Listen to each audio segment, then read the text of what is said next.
Hello, and a very big welcome to all of you joining us for this Our Broken Planet event from the Natural History Museum. Today, we're talking energy. Because when you flick on a light switch tonight or you put your mobile phone on charge, how much thought will you really give to where the energy to power it comes from?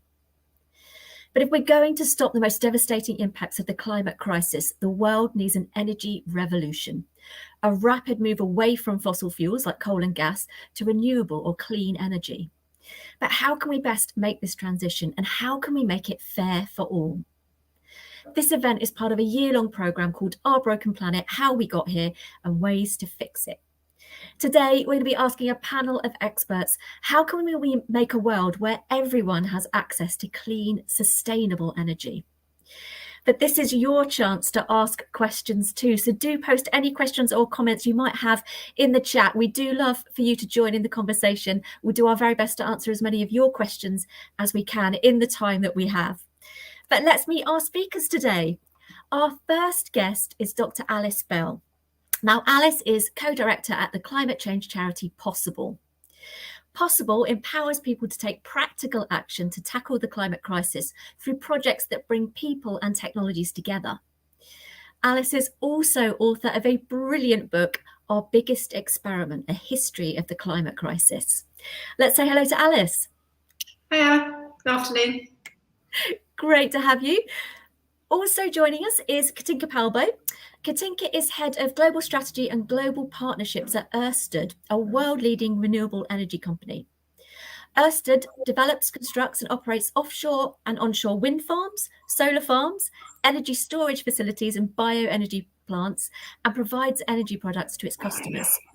They've been ranked the world's most sustainable energy company. So let's say hello to Katinka. Hello, nice to be here. Hey.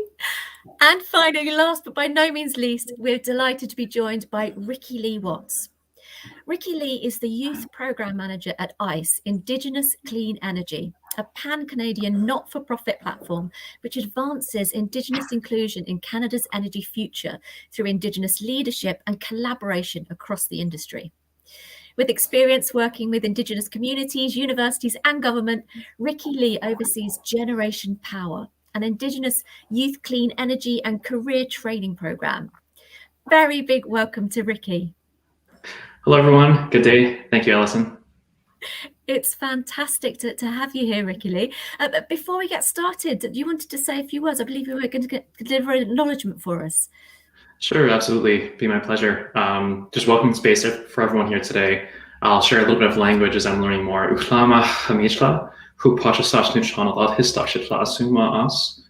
share my ancestry and my Nuu-chah-nulth roots, Indigenous in Western Canada, and like to offer acknowledgement of land and the stewards of these lands and to Mother Earth that sustains all of us.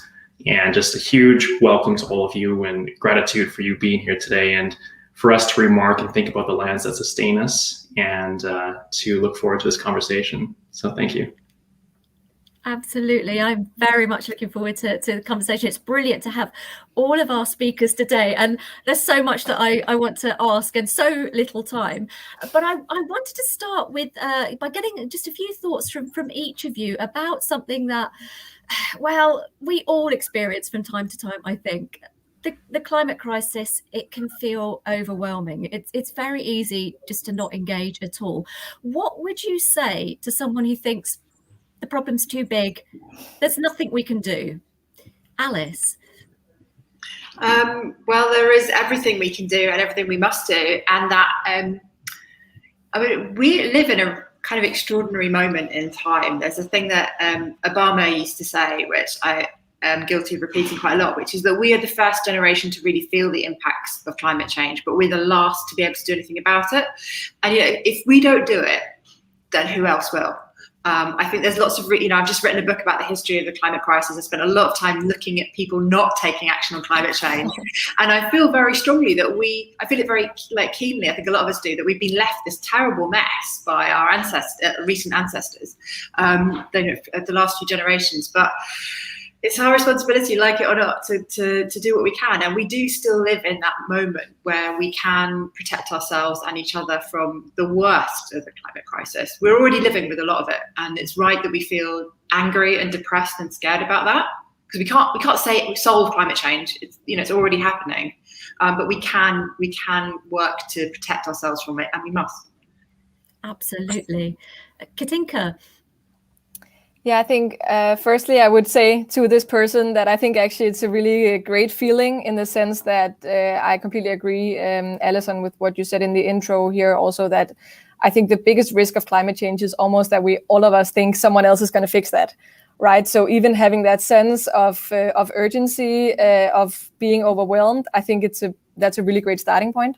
And then I just want to echo, Alice, what you just said, that I don't think it's too late to take the most important actions. I think we're at a really great point to do that from a technological perspective. We have now a lot of green technologies that actually work. That wasn't necessarily the case a decade ago. So really now what we need is the ambition to deploy them, to use them to the full extent, and of course also to constantly come up with new and better solutions for the climate change challenges. Absolutely. And Ricky? Yeah, absolutely. I echo Alice's and Katinka's thoughts, and also understand how folks can feel a bit demoralized and just discouraged. But in looking at this, it is a very unique moment in time. We're not alone in these circumstances. And even looking upon the pandemic, that reminds us we're all interdependent upon one another. We each have our own strengths, gifts, and capabilities to contribute in creating a better world. And if we must, reflecting on our past history, what currently is, and the future we want to create together, I think when faced with these significant challenges, with the pandemic, with climate change, socioeconomic disparities, it's a matter of being curious to innovate new solutions, and for us to lean into our strengths and to lean on one another, and knowing that we're all in this together, and that we certainly can create a better future. Absolutely. I mean, I couldn't agree more with everything that's just been said. Fantastic. And Ricky, you mentioned history. Alice, you mentioned obviously history as well. I have recently finished reading your book, which I found absolutely fascinating. It traces our relationship with energy, how we came to be reliant on fossil fuels, but also the history of our growing realization of the dangers of climate change. What do you think are the biggest lessons that we can learn, Alice, from the history of the climate crisis? I think the thing that really was brought home to me by reading it, by writing it and researching it, was how many different points in this road that we're on we could go in a different direction. There's just so many points in this history where we might not have done oil in the way we did oil. We didn't just choose to do fossil fuels. We chose to do it in a particular way, and we chose to allow particular people to be empowered from that, and to gain power from our use of fossil fuels. And we could have done it in lots of other ways. I mean, there's all sorts of, particularly with technology. I mean, some of you might know that kind of the story of VHS versus Betamax, like different types of recording videos back in the olden days of the 1980s. There are so many moments like that in technology. Like there's a particularly famous one that anyone who studied history of technology has probably had to read about, which is the story of gas fridges. In fact, anyone who's going to South Kensington to the Natural History Museum, I recommend I used to work at the Science Museum, so I have to get a plug in. You can go to the Science Museum next door. It doesn't have dinosaurs, but it has some really good toys. And one of the things you can see when you're in the Science Museum is these old original fridges from when people were first selling domestic fridges. And back in the 1940s, there was a proper fight between gas fridges and electrical fridges. And electric ones won, even though gas fridges might have been better. And now we're in a position where we're looking at gas won heating, they won cooking. Everyone says, oh, you're cooking on gas. People want a gas cooker. They won on cooking when they lost on fridges.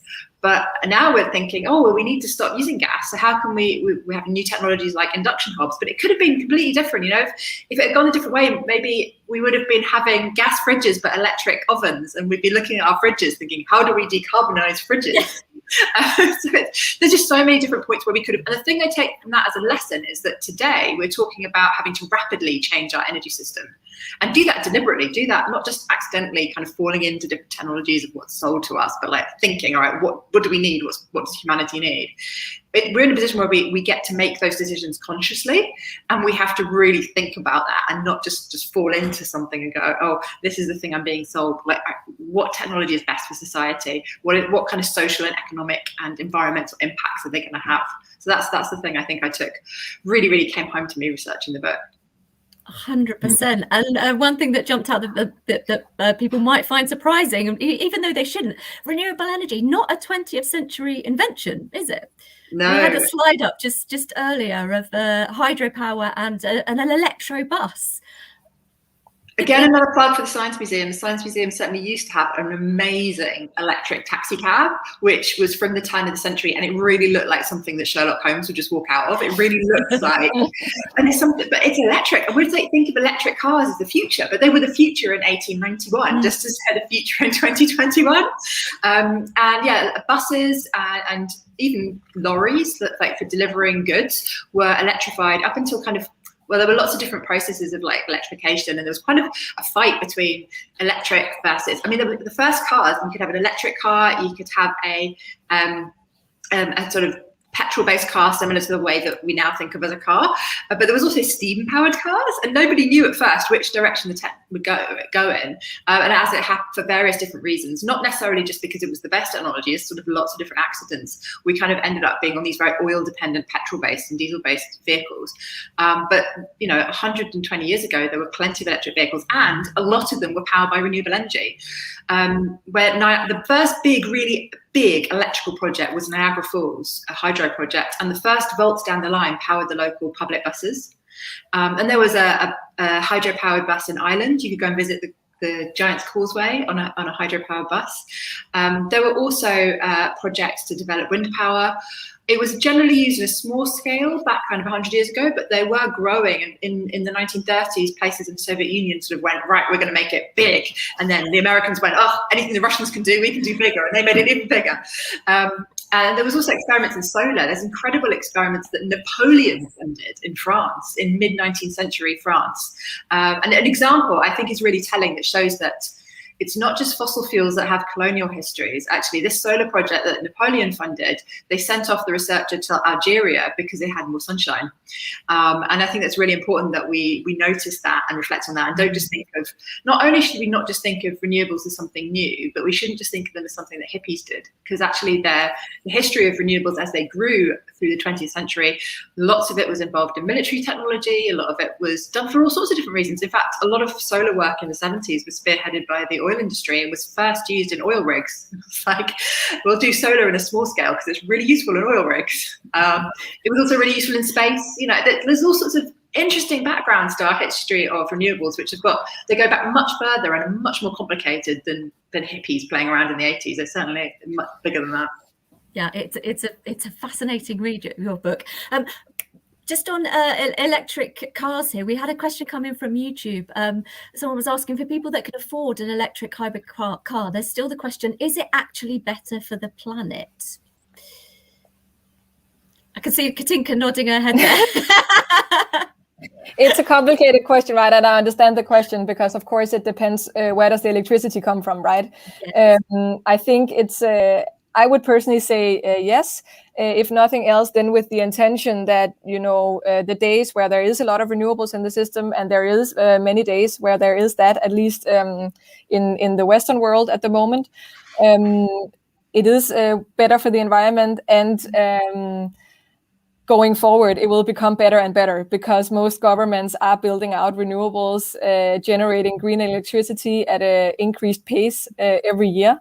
So assuming you want your car for sort of more than a couple of years, you are really looking ahead into just getting more and more renewable electricity in the grid and into your charging of your car. Can I just add to that? Is like, yes, definitely. And also there are so many other benefits. Air pollution, which is a huge environmental and public health issue that goes alongside the climate crisis, is definitely better because of electric cars, and noise pollution. But I'd also say, depending on where you live and if it is feasible, you might be, if you really want to be environmentally friendly, don't have a car. And it does depend. This doesn't fit everybody's living context, but certainly if you live in a city, moving so that you maybe hire a car occasionally and are part of an electric car club, and lobbying your local council and politicians to have those sorts of setups so that it's easy for you to do that. Because there's a lot of people who live in places where they could not have a car, but the way the world is set up around them, it doesn't work like that. So I think this is something, I think, yes, definitely do go for the reasons Katinka said, but I think we also need to be thinking beyond, do it for other reasons too, and also be thinking beyond the car wherever possible. Brilliant question. Thank you for that. Well, keep your questions coming, and we'll try to answer as many as we can. Now we have the tools to decarbonise. We've had them for a very, very long time. It feels like we might finally be at a bit of a turning point. So I want to talk a little bit about what progress is currently being made. Katinka, Ørsted is an energy company that is making the transition from fossil fuels to renewable energy. Why, as an energy company, did they make that decision? Yes, that's a big question. And here's a lovely picture of a really big wind farm. I can see we are very proud of those. I have them as my background on all my electronic devices, I can promise you. No, but I think essentially it was about the realization that climate change is a real thing. It's something we need to do something about. And the global energy system is really at the heart of climate change. So as an energy company, we sort of realized that we were uniquely positioned to actually be part of the solution rather than the problem, right? It's almost as simple as that. And then, of course, as a company, there also needs to be a business logic. And we also did see this. We sort of realized that the business we had at the time, which was very much a black energy business, wasn't sustainable, not from an environmental perspective, but also not from a financial perspective. And we didn't want to be left with a dying technology as our main investment. So we really saw an opportunity here to build a strong business around green energy and to really become part of shaping a sustainable future. How have you been achieving that transition? Well, we've been working on it now for more than a decade. So our transition from black to green really started in 2008. And what we've been doing, I think, is essentially two things. One is that we've been building a global renewable energy business. And the second is that we've been dismantling the business that we used to have, the black energy business. And that sounds, of course, pretty simple, but there's a lot of complexity to that and a lot of courage that it takes to do something like that. So what we did on the side of building a renewable energy business is that we started investing really heavily into the development of offshore wind parks, which is also what you just saw. And back then, that was not a no-brainer. It was a really new, really risky technology that very few people believed would be scalable and would be economical. But we basically, as a business, went all into that technology and were a big part of building and scaling that as a business. And then on the dismantling side, we took a final, very decisive step in 2017 when we divested our oil and gas business. And that also had a very symbolic implication for us because we needed to change our name. We were at that point called Danish Oil and Natural Gas, or Dong Energy, which obviously with a move like that didn't really reflect who we were as a company or who we are as a company and what we were doing. So that's when we became Ørsted, which is inspired by the Danish physicist Hans Christian Ørsted, who was one of the fathers of electromagnetism, which is the basis of how you generate renewable electricity and also what you use in offshore wind. So that's obviously very much a symbol, but still sort of very important. I think for all of us who work in the company and who worked there during the transition, it was really sort of a cause for celebration that we had passed, you could say, that milestone and becoming truly green. And as part of that, we also made it our stated ambition to create a world that runs entirely on green energy. So I think the answer to how to try to boil it down a bit is to set a goal that is meaningful and that is shaped around how you contribute to a better world, and then taking actual real steps and choices to realize that.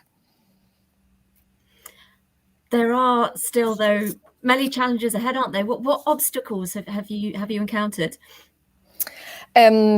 Oh, so many. No, there are a lot of obstacles, and there are still quite some obstacles ahead of us. Creating a world that runs entirely on green energy it's a big vision, right? And I do believe we can get there, but there are obviously some things that we need to solve on the way.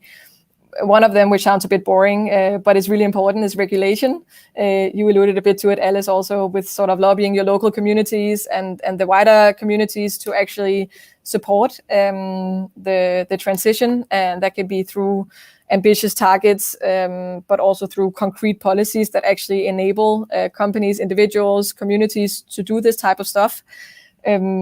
Another piece is electrify more. So we need to make more things run on electricity. We had the EV question before, which is a great example, right, of how we need this electrification to actually make use of all the green electricity that we then are producing from the wind and from the sun. The more we can power with that in society, the better. And then another part, I think, is really being able to decarbonize the stuff that cannot run on electricity. There are still things in our industries, in our making of steel, in our making of chemicals, that you cannot just electrify from a technical perspective. And we need to find ways of decarbonizing that, for example, through converting green electricity to green hydrogen, which you can then use as input in industrial productions, which is also something Ørsted is working with. Ricky Lee, I wanted to bring you in at this point, because it's not just big companies like Ørsted that are leading the way, is it? What are Indigenous communities in Canada? What role are they playing in the green energy transition? Yeah, absolutely. I've loved hearing a little bit about the history and about actual impact and realizing that towards a green transition. And looking at Indigenous communities in Canada, Indigenous communities are actually the largest asset holder of renewables outside of government utilities. And other work that communities are involved with include off-grid initiatives, transmission projects, bioenergy, energy efficiency, EV electrification, and all these initiatives are community-led as well. Looking at Indigenous clean energy, we're positioned in a space of empowering the capacity for communities to lead their own vision for a green energy future, and providing mentorship, technical guidance, training, a vibrant community and network support. And it's honestly incredibly exciting to see the number of initiatives springing forward with clean energy and new and emerging technologies, and looking at Indigenous communities' role going forward towards the future. I firmly believe that Indigenous leadership is and will continue to play a significant role in leading towards our shared clean energy future. So a few things there. 100%. Ricky Lee, what can Indigenous worldviews and perspectives bring to this transition, do you think? Well, I think starting first from the circumstance of climate change, and communities are disproportionately affected by climate change. And I look towards traditional knowledge as well, and Indigenous communities and ancestral knowledge, and haven't been stewards of lands for thousands of years. I even think of this biodiversity study I had read, where it's Indigenous managed lands that have the greatest biodiversity. And it's these kinds of perspectives that are so critical towards that future that we're looking towards in this transition. And on a note from my own teachings, as I've learned from my elders and people I've met, there are often common themes, strong themes of interconnectedness, of respect, of living in relation with the land and taking care of the land and reciprocation. And we must nurture the land around us as the earth sustains us. So it's these kinds of perspectives that are so critical in looking at this transition. And a bit further is for Nuu-chah-nulth, which is my own background, speaking of Isak, is respect for all creation having a common origin. And it's the essence of respect. And Hishuk Ish Zawak, meaning we're all one and interconnected. And again, looking at how we're interconnected as humans, with our systems, with the earth around us, is so important. And having more of this knowledge and this kind of leadership really will play a pivotal role in that transition.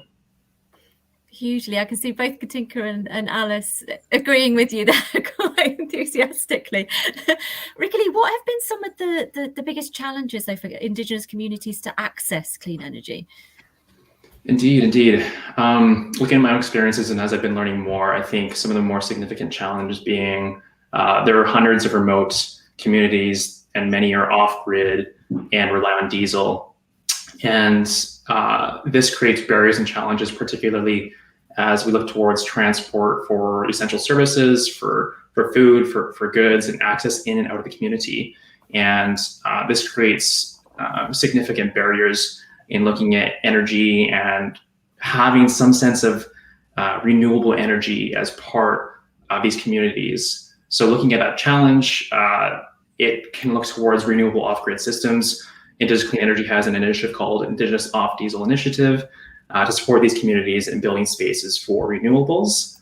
Another challenge is looking at the timelines for funders comparative to community. So I look towards community and say there might be one community in the far north that requires a barge and can only come in once a year. And the timeline for this barge and transport of goods or services might not align with the funders and their objectives. So it's really a matter of looking at the funders' objectives and what the community actually needs, and how do we align these two pieces, being more cognizant of funding.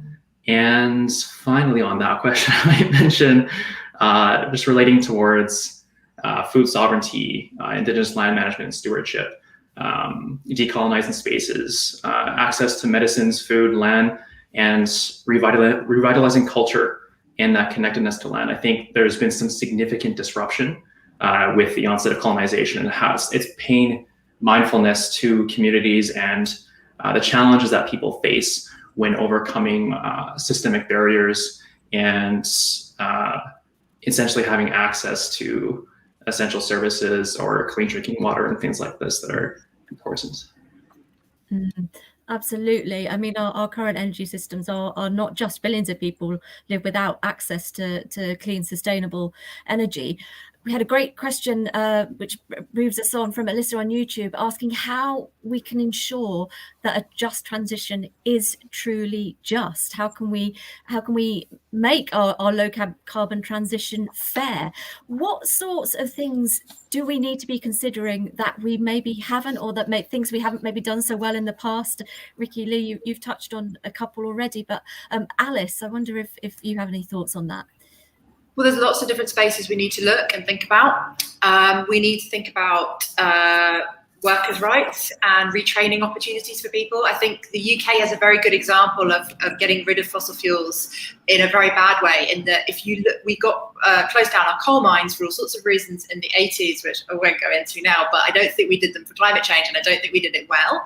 And if you look now at the parts of the UK that were former mining towns, that if you colour them in, you look at a map, it maps onto all sorts of other problems. It mapped very closely onto spread of COVID, which was quite alarming recently, but it also spread onto sort of areas where there's still unemployment issues, where there's health issues, where there's mental health issues, where there's all sorts of problems. And that was a sign of a very bad transition.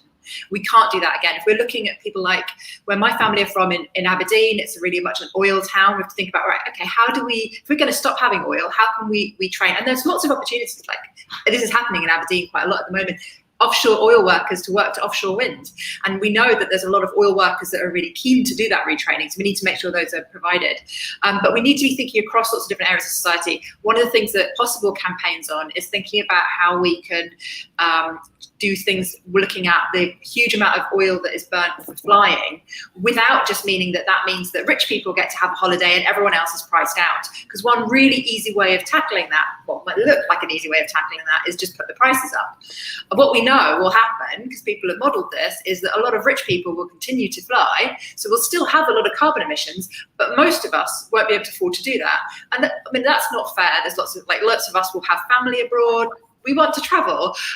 There are business reasons for traveling. So how can we have policies? We are pushing for what we call a frequent flyer tax, which would mean that if you fly regularly, like every couple of weeks, then you have to pay more, but the rest of us would have a kind of more uniform kind of set of payment.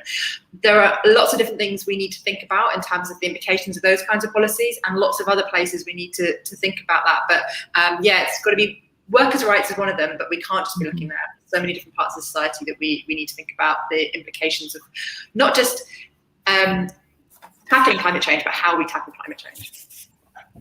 Definitely. I mean, we're talking about green energy here. I don't want to talk about green energy as if it's inherently wonderful. Any project can have bad implications if it's done badly. But green energy also has environmental impacts. It can have social impacts as well.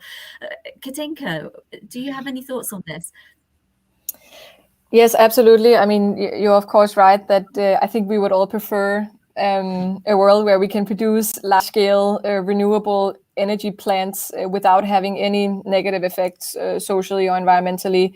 It's a challenge. I think we all have the right intentions.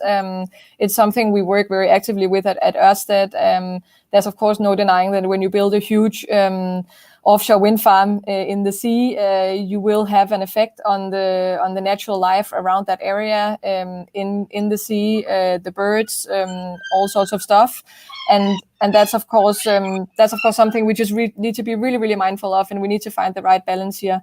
On the one hand, of course, you have this challenge, and on the other hand, it's of course really important to remember that building these types of assets to actually decarbonize our energy system is the only way that we can ensure the protection of all these species going forward. So just leaning back and saying, oh, then we just skip the renewable energy production for now is really not a challenge from a biodiversity perspective, or not a solution, sorry, from a biodiversity perspective either. But it is a bit of a difficult thing, and we need to work. We have entire departments in Ørsted working with doing everything we can to protect natural life as we build out renewable energy. But it's something I think we just need to be very open about and mindful about the effects that can have. Definitely. So what might a fair energy transition look like? For example, how can we combine the transition with social justice? Ricky Lee, are there any good examples that you're aware of really good projects? Generation Power immediately springs to my mind, but how can we make that transition fair? What would be a good project? Yes, absolutely. I think touching a little bit on what's been shared there and sharing some examples, looking at implementing different projects is really important to consult with local communities and being aware of the local environment it will greatly affect, valuing local knowledge and teachings to help lead a project. And I would say this is what's happening a lot with Indigenous clean energy and our various programs, and looking at Generation Power as well. I think looking towards spaces of equity and what's fair is looking at all populations and people that are affected by climate change, and it's bringing a diversity of voices, strengths, and perspectives to the table in thinking about how do we move towards a better future. With Generation Power, it's including Indigenous peoples and young peoples and seeing, again, the Indigenous perspective being so crucial, and for youth who have the energy, the openness, the ideas, innovation really to bring forward new solutions and possibilities for the future. So Generation Power, looking at, I saw a question about youth as well within the chat. It's looking at how with youth, I see it's a matter of building a dream or a vision of what's possible, looking at the pathway to get there, the supports and resources, and then the confidence to take those steps upon that pathway towards that vision. And I see that happening with Generation Power and various other programs, offering the training, the mentorship, the cultural supports to feel connected in a sense of belonging and empowerment. And yeah, I'm really excited with what's happening with Generation Power, and really looking at things from a strength-based lens and valuing all perspectives coming to spaces, making sure it's inclusive and accessible. And the final note upon that is looking at spaces of inclusion is the importance of equity and training. And for employers for Generation Power, there are clean energy employers, there are Indigenous youth, a part of the program. We have our training for Indigenous youth and clean energy training, but for employers as well, we offer employer equity in looking at the historical context on how this affects people to this very day, and looking at awareness of what has been, acknowledgement, and then taking action. And looking at this collectively, again, how we are all related with one another, and that we must walk hand in hand or walk side by side amongst one another towards that fair transition. Thank you so much for all of your thoughts so far. We are rapidly running out of time, but there are a few more questions I want to get to. We did have a question from Eugenia on YouTube that Ricky Lee just referenced there, asking how we can ensure children are engaged without feeling anxiety, which is a really tricky one. Alice, what would your approach be at Possible, perhaps? I'd also speak as someone who used to work a lot with young people, and also someone like, I remember being a kid, being told about climate change and being scared about it. And I'm quite old now. I think most of us, you don't have to be very young to be someone who's lived with this fear our whole lives. And I'd say one thing that I think is really, really important is to be honest, but also to show that you're taking action. Because I certainly felt that it was being left, when people were talking to young people about climate change when I was a kid, they were saying, oh, and you'll solve it. And the thing is, that's just putting it off for the next generation. And we've had too many generations saying, oh, the youth will save us. Young people care about climate change. You're like, fine, they do care about climate change, but they want you to too. There's new research out today that just shows that actually there isn't much of a generational divide on climate action. Everybody wants to take action on climate change. So I think one of the things that you can do to help work through anxiety issues, which people understandably have, is to show that you're taking action with them. So you're not saying, I'm just leaving it to you. I'd also put a plug in for a really good book, The Usborne Guide to Climate Change, which is written for young people. It's I've read a lot of books on climate change. My PhD was on youth science books. I've read too many of these books. And I'd say that this is the best one I've read. And one of the reasons is that it's really honest about it. It doesn't scare people. It's very, very careful not to load a lot of responsibility and anxiety onto the young people, but it's quite clear about how big a problem it is, and it goes through all the things that you can do and that you can expect other people to do as well. It's got a real focus on action. The Usborne Guide to Climate Change is one of the best books for young people I've read on the topic, and probably good for quite a lot of adults as well. Definitely. We've got a question that came in from YouTube, a great question. How can governments help make the transition faster? Katinka, would you like to weigh in on that? Yeah, absolutely. That it's a super essential topic. We need governments to be very ambitious, forward-leaning here. I think that there are many things. First of all, it's setting ambitious targets for their own energy systems and how they want that to look. Part of that is also retiring the black energy sources in the right tempo, so that we don't just expect building additional renewable capacity and then leaving all the coal plants and everything else in the grid.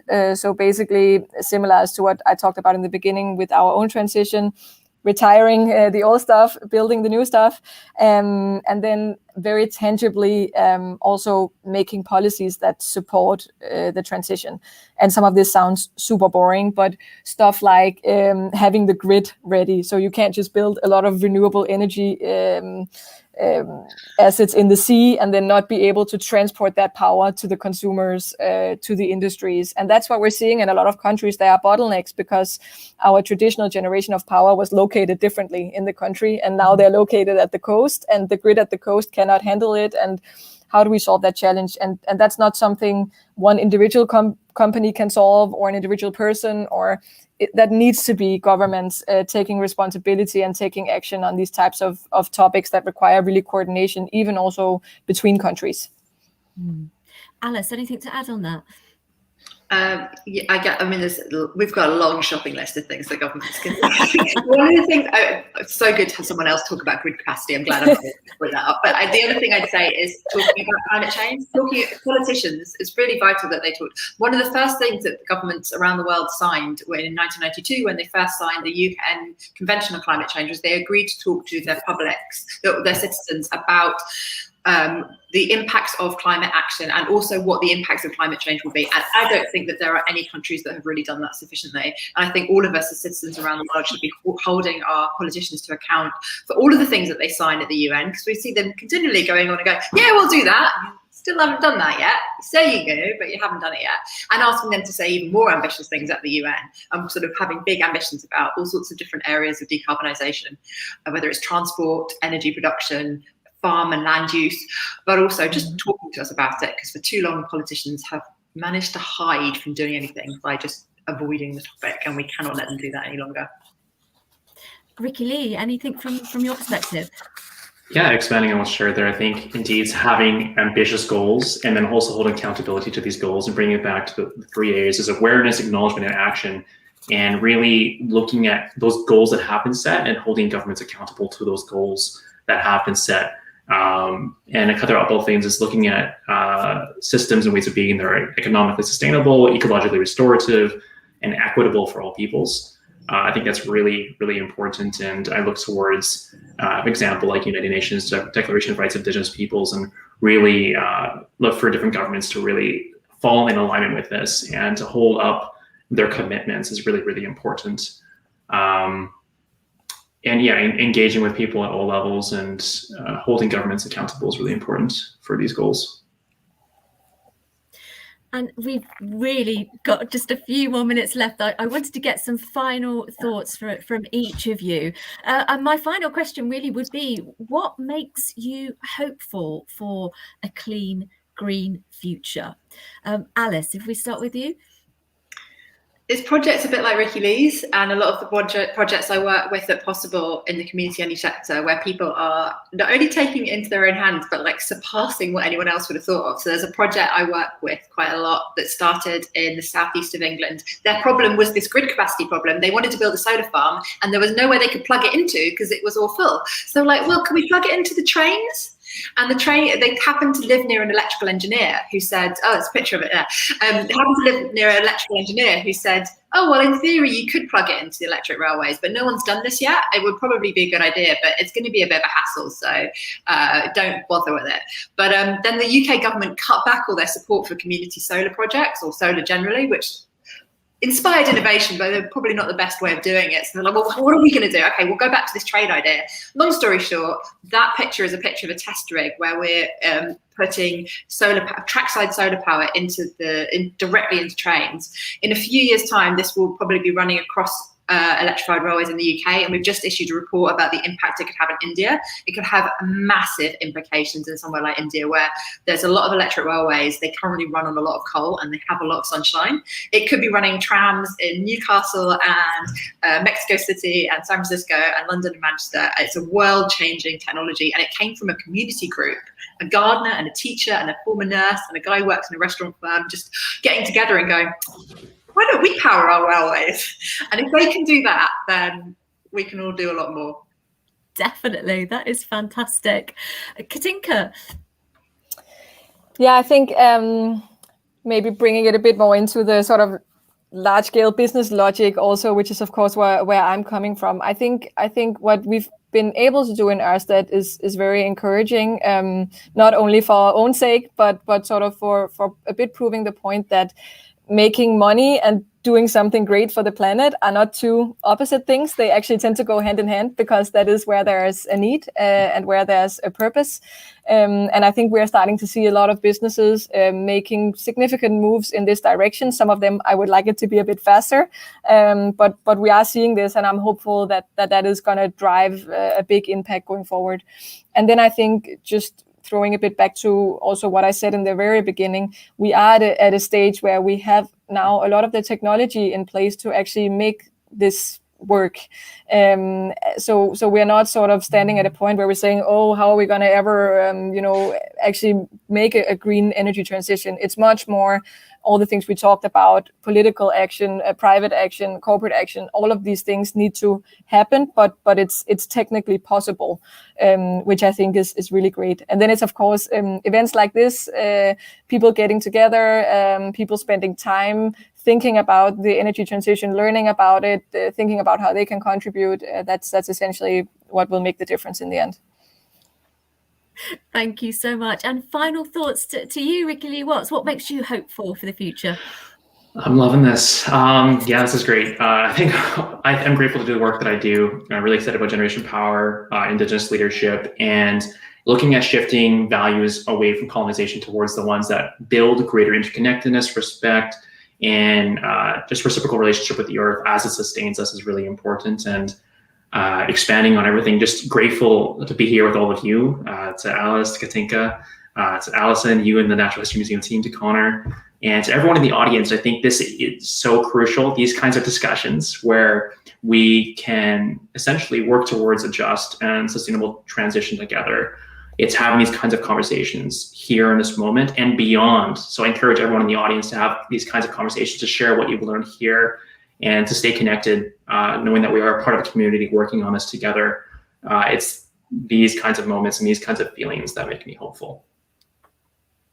Fantastic. That is a wonderful point on which to end, because sadly we are completely out of time. It goes so quickly. We've barely scratched the surface. There's so much more I would love to talk to you guys about. But thank you so much for coming today, for sharing. Yeah, it's been brilliant. I've learned so much, and I do hope that we can chat to you all again at some point in the future. I've got so many more questions that I want to ask. But for now, we'll say thank you and goodbye to all of our brilliant guests today. And thank you to you, our viewers, for tuning in, for joining in the conversation, for your fantastic questions. I hope you enjoyed that as much as I did. This event has been part of Our Broken Planet, which combines online programs, live events, and also a display at the museum. If you want to learn more about the program, do check out our website. There should be a link coming up in our social media channels. Join us again on Friday. We're going to be chatting with some young change makers from the UK and from China about the upcoming COP26 talks and about why now more than ever it is important to be connected with nature. We'll say goodbye to all of you for now. We hope to see you again next time.